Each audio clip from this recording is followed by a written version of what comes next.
All right, we need to begin today with a very serious discussion. Many of you are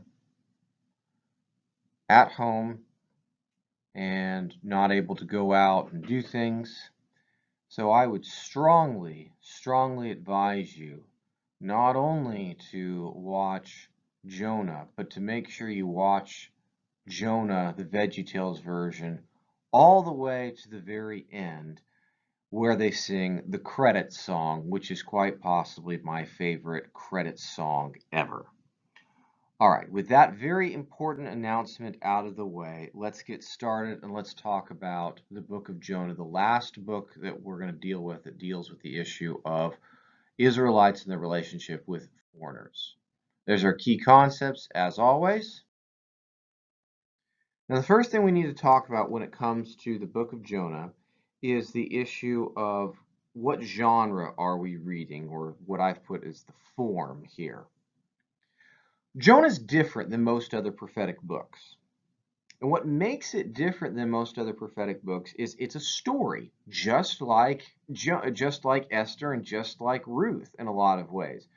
Think back to Amos. Think back to Isaiah, to Jeremiah. There's a lot of oracles going on through that particular book where there's just kind of a lot of, it feels like a long, rambling speech. Now, hopefully my dramatic reading of Amos changed your mind about prophets at least a little bit. But Jonah, by comparison, I think is a very easy read. It's prose, it's a narrative, it's pretty straightforward. It doesn't have those long rambling speeches that are found in the other prophetic books. So that's what makes it different than other prophetic books. It has only one oracle and it's a narrative in form. Now, it's worth noting here that because Jonah is a prophet, I probably should have talked about it last unit, but this is the one time all semester where I cheat. Because Jonah is a prophet, he's not part of the writings like everything else that we're talking about here, but I'm cheating a little bit because thematically I think the message of Jonah fits in a lot better with what we're talking about right now than in the section on the prophets. We'll see if you can notice that in a couple of minutes. So a little bit of background on the book of Jonah. We believe that the book of Jonah was written at a very different time than when it is set, just like Esther, just like Ruth, just like Daniel. The book of Kings tells us about a real prophet from who lived during the Assyrian period when the Assyrians were threatening the northern kingdom. And so the story of Jonah does talk about the prophet Jonah going to visit the Assyrians, who is and their capital city of Nineveh. But we don't think that it was written during the time that Jonah was actually alive. Like the other books we've been looking at, we think it's probably post-exilic, meaning it was written after the Babylonian exile. And there's several different reasons why we think this. One of the reasons for this is, simply put, the conversion of the city of Nineveh, which had the king of the Assyrian Empire in it, is not recorded anywhere else. And the idea that the Assyrians, the Ninevites and the Assyrians, converted to the worship of Yahweh it's difficult to understand why the Assyrians would have then attacked the Israelites if they were both on the same religion, if Israel was the birthplace of their newfound religion. So this seems to suggest to us that perhaps this story of Jonah is not really about Jonah the prophet, but is about Israelites in their post-exilic state, and Jonah is just a convenient way of preaching a message to these people. There's some other elements in this book that suggest to us that the story of Jonah is meant to be a story designed to teach the Israelites a lesson. Now, that's not to say that Jonah is not a real person. He does seem to have been one in the book of Kings. But what I'm trying to suggest here is that the story of Jonah, as we have it in our Bible here, uses the life story of Jonah as a way of telling the Israelites something about themselves. Um, one of the many ways we can know that is, for instance, the most famous part of the book of Jonah is where he's swallowed by the big fish or whale. The amusing part about that story is that in the story, in the original Hebrew, the fish changes genders. It is initially referred to as a boy fish, and then it is then referred to as a girl fish. This may be intended as a humorous element to suggest to the Israelites, try not to get too focused on this part of the story here. This is a storytelling device here. Then in addition, there's another part of this. The city of Nineveh has 120,000 people in it, which is a big city for the ancient world. That's about the size of Waco. But it takes Jonah 3 days to walk across the city of Nineveh because it is so big. Now, Waco's big. It would take you a long time to walk across the city of Waco from one end to the next. But I think that it would not take me 3 full days to walk across the city of Nineveh. So these may be storytelling devices designed to emphasize to the Israelites, understand Jonah as teaching you something about yourselves. It's not necessarily meant to teach us something about Jonah himself. All right, so we have the story. I've got a couple slides on the story. As has been the case in the past, I don't feel the need to retell you the story here. I want you to read the story for yourselves. If you haven't done so, again, pause the video here, go back and read the story. You can use my prompts to help guide your reading if you need to, but again, Jonah is a really simple, straightforward story. You guys can handle this no problem. All right, so this slide finishes up the story of Jonah. And now we move on to the questions. By now you should have read the story of Jonah. And so now we can analyze it in a way very similar to the way that we have analyzed Esther and Ruth. We're going to treat it like a novella. And so let's do so by analyzing the character of Jonah. Pause for a moment and tell me and think about the character of Jonah. All right, usually at this point, students will tell me that Jonah comes across as basically a whiny child. He is very selfish. He is not interested in following God's will. He's whiny. He's not obedient. Now, if that's the case, if we are to say that Jonah might be symbolic of something or someone, as I've suggested earlier in this, what would Jonah represent?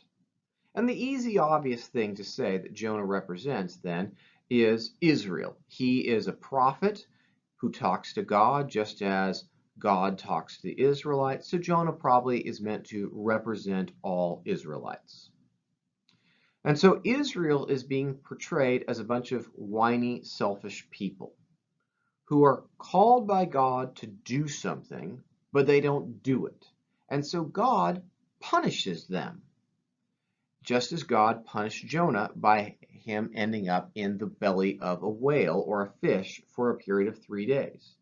If this is meant to be taken symbolically, think for a moment what moment in Israelite history the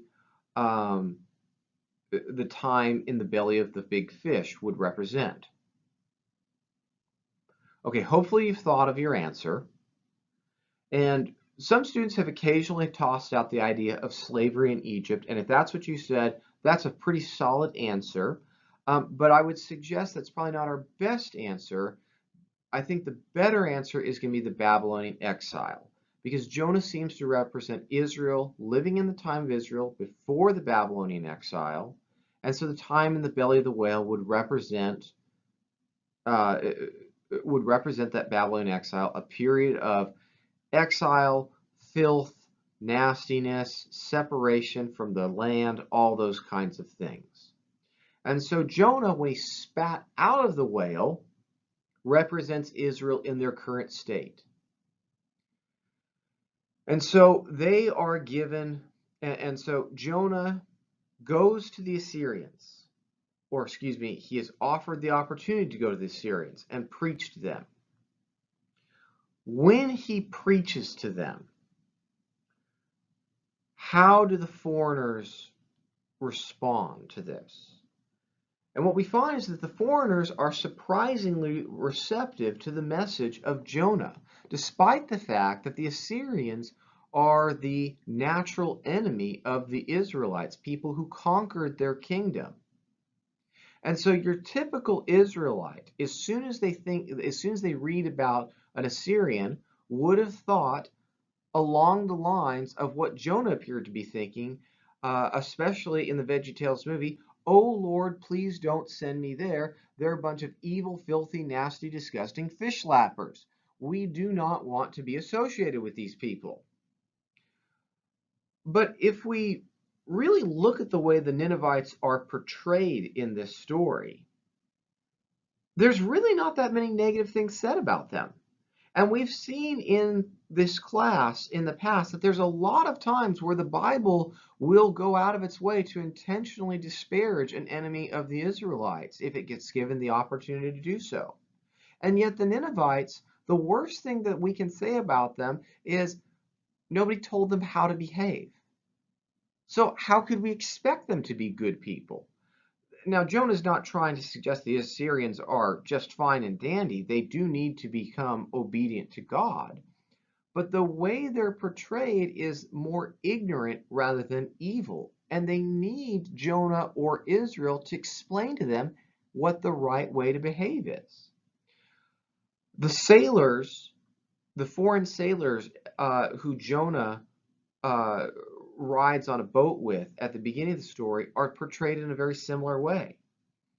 They are just decent people, and they surprisingly end up worshiping Yahweh or calling on Yahweh to save them from the storm, even though they don't naturally worship Yahweh. So there's a little bit of foreshadowing with the foreign sailors in that they are going to be willing to worship Yahweh just as the Assyrians are eventually going to be able to worship Yahweh. And so if the story of Jonah ended on the note about, hey, the Assyrians are worshiping Yahweh now, just as the foreign sailors did, that would be a great ending to the story. It would be a very simple, straightforward story telling us about the importance of evangelism or something along those lines. But that's not how the book of Jonah ends. Instead, the book of Jonah ends on a very sudden note. Listen to the final paragraph. This is starting in chapter 4, verse 9. Actually, we'll start a little bit earlier. We'll start back with verse 6. So after Jonah has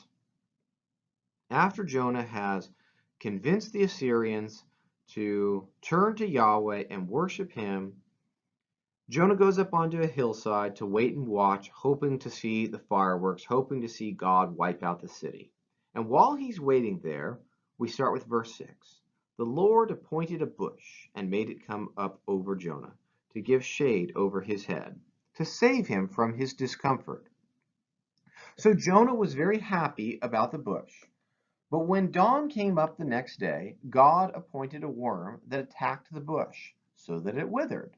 When the sun rose, God prepared a sultry east wind, and the sun beat down on the head of Jonah, so that he was faint, and he asked that he might die.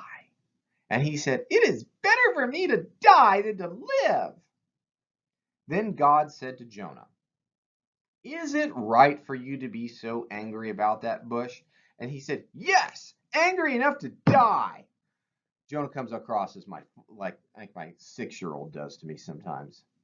Then the Lord said, you are concerned about the bush for which you did not labor and which you did not grow. It came into being in a night and it perished in a night. Should I not be concerned about Nineveh, that great city in which there are more than 120,000 persons who do not know their right hand from their left, and also many animals? And that's how the story ends. We would love to have a more complete ending to this book. We would love to know what happened to Jonah. Does he just sit there and wait to die on that hill? If we were to go to Nineveh and dig into the hillsides around Nineveh, would we find some bones of a guy, perhaps with a grave that says, here lies Jonah, the petulant child who was angry at God?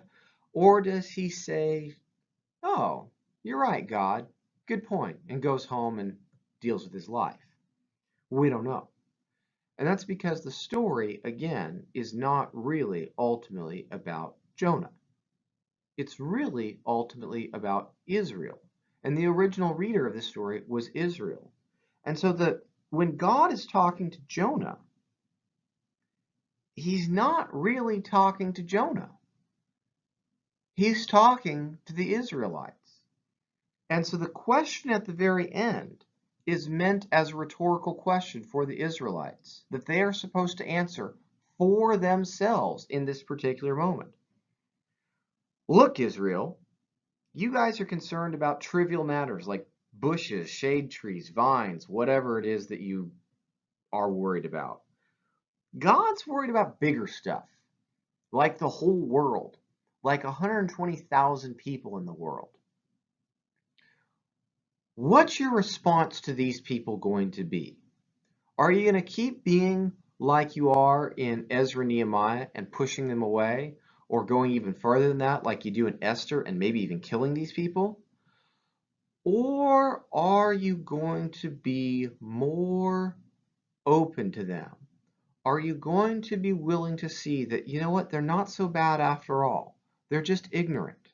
And that they can worship Yahweh if you just give them a chance. The choice is laid out before Israel. The answer that the book of Jonah obviously wants us to come to, the conclusion it wants us to reach, is to say, oh, foreigners aren't so bad after all, and we should be welcoming of them. We should go out to them, and we should preach the message of Yahweh to them. But it is left as an open-ended message for the Israelites because they need to come to their own conclusion about this particular story. So we come to the end of the book of Jonah. We come to the end of our discussion of Israelites and foreigners. We have 3 books which have emphasized that Israel needs to somehow, some way separate themselves from foreigners. And we have 2 books that have suggested that Israelites should embrace and be welcoming of foreigners and have a more positive attitude towards them. Understanding this background is critical to understanding what's going to happen in the New Testament. Whether the new Christian church should be welcoming of Gentiles or whether it should be limited just to Jews. The reason why a lot of people want to limit it just to Jews has to do with this 100-year-long conversation that the Israelites were having in the Old Testament over what is the Israelite relationship between Jews and foreigners. For the most part, the perspective of Ezra and Nehemiah was winning out throughout Israelite history. We need to separate ourselves from the foreigners. But there is this undercurrent that we find in Ruth and Jonah that suggests foreigners aren't so bad after all. And it's that attitude that Jesus, and especially Paul in the New Testament, is going to pick up on and try to emphasize in their works later on. And hopefully your New Testament teacher will develop those ideas for you or has already done so in your New Testament classes. All right, when we chat again or when I talk at you again, um, we will begin to discuss wisdom literature and the book of Psalms.